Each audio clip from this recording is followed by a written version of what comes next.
take a road trip, I like grabbing one souvenir to remember that trip. And some people collect magnets and some people collect shot glasses. I like collecting cookbooks, and I'm really disappointed when I can't find one. So last spring, Megan Giles, my talented designer and friend and business bestie, and I decided to launch our own series of souvenir cookbooks. So we started with Galveston because number one, we love the place, and number two, it is a tourist destination from top to bottom.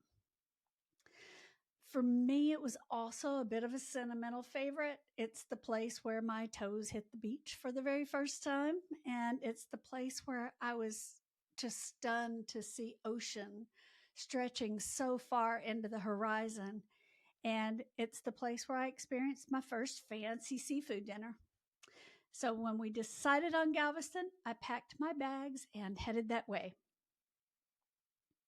My first stop was Wharf Road near Pier 20, where the shrimp boats dock, and you might have to compete with the pelicans for fresh seafood there. They're going to float in a lazy bunch in the back of Katie's Seafood Market or roost on the roof, waiting for scraps. They also occasionally attempt to walk in the front door, and I don't blame them. It's the freshest seafood on the island. I know the nearby business owners must think they are a pain in the tail feathers, but I still loved watching them because I remember a time when you rarely saw pelicans at all on Galveston. The DDT had just about wiped them out. So I took lots of photos of the pelicans and then headed over to Katie's Seafood House. They have something on their menu called snapper wings, and I wanted to try this out. What they call wings used to be tossed out when the fish was filleted. Technically, it's probably a fish throat because the cut starts just after the gills and then extends back to the pectoral fin. But somehow deep fried fish throats doesn't really sound appealing on a menu. So, snapper wings. There is so much rich flavor hidden in this cut of fish. You can expect a whole platter full of goodness, and you better prepare to get in there with your hands just like you would buffalo wings. I sat at the bar, made some new friends, and enjoyed every bite. Galveston is a hotspot for food tourism. And when it comes to touristy things to do, Galveston also has something for everyone. But really, aren't all your friends foodie friends? Here are 29 ideas for your next visit. 1. Build a sandcastle. 2. Swim in the ocean.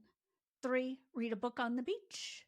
4. Ride the ferry. It's one of my favorites. It's fun and it's free. 5. Visit Hubcap Grill. You're going to go for Tiffany's lavender margarita and you're going to stick around for the bourbon and burgers. Rent a bicycle, ride along the seawall, and do not fall off. Shop the merchants on the Strand. Experience Dickens on the Strand. It's the holiday celebration in December. Visit Riondo's Ristorante and turn any day into a special occasion. Don't forget to order some of the seafood raviolis and do not, I don't care how many carbs you're counting, do not skip the bread. It is made with Rico's own 2 hands. Charter a fishing boat, watch birds in the estuaries, hike in Galveston State Park, kayak in the bay. We're on number 14. Explore the Bryan Museum. It's best known as the orphanage that survived the 1900 hurricane, but the building has been restored and it's been turned into such an awesome place to experience the Old West. It's Texas history. It's the Old West. There's an amazing saddle collection, all kinds of things that you really don't want to miss.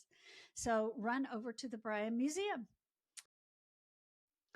Then head over for a visit to Queen's Barbecue. I have got to suggest the Texas Drip Brisket Sandwich. It's kind of like a Philly, but Texas style. It's full of flavor. Number 16, feed the seagulls. Number 17, ride the Ferris wheel at the Pleasure Pier. Number 18, visit Waterman's restaurant. You're going to want to catch happy hour and a sunset overlooking the beautiful marina. Number 19, explore the historic old cemetery. There are several, but this one is the original old one that was the Potter's Field. It dates back to the early 1830s. And while you're there, if you happen to run across a veteran named Robert who's walking his little dog Bella, ask him to tell you some stories about the cemetery. He's a great storyteller, and you can throw him a tip when you get done because it'll be worth it.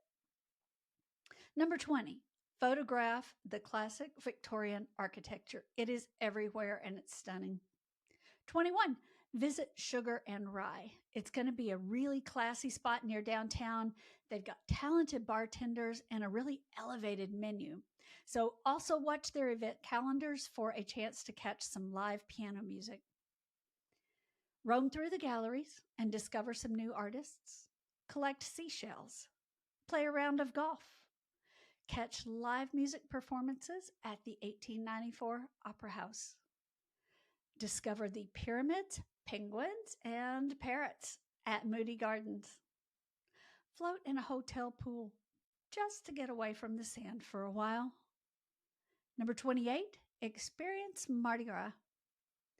Number 29, visit ShyKatz Deli. You're going to want to take a selfie in front of the mural and then stick around for breakfast or lunch. You're going to find old family recipes served with a whole lot of love. And if you'd like a copy of our book, go and order Savor the Flavor of Galveston. It's on Amazon and it's got travel tips and 44 recipes that are going to bring that island flavor home. We'll be sure to put a link to the book, the restaurants, and some yummy food pics on our blog. Happy food travels, and I'll see you next time.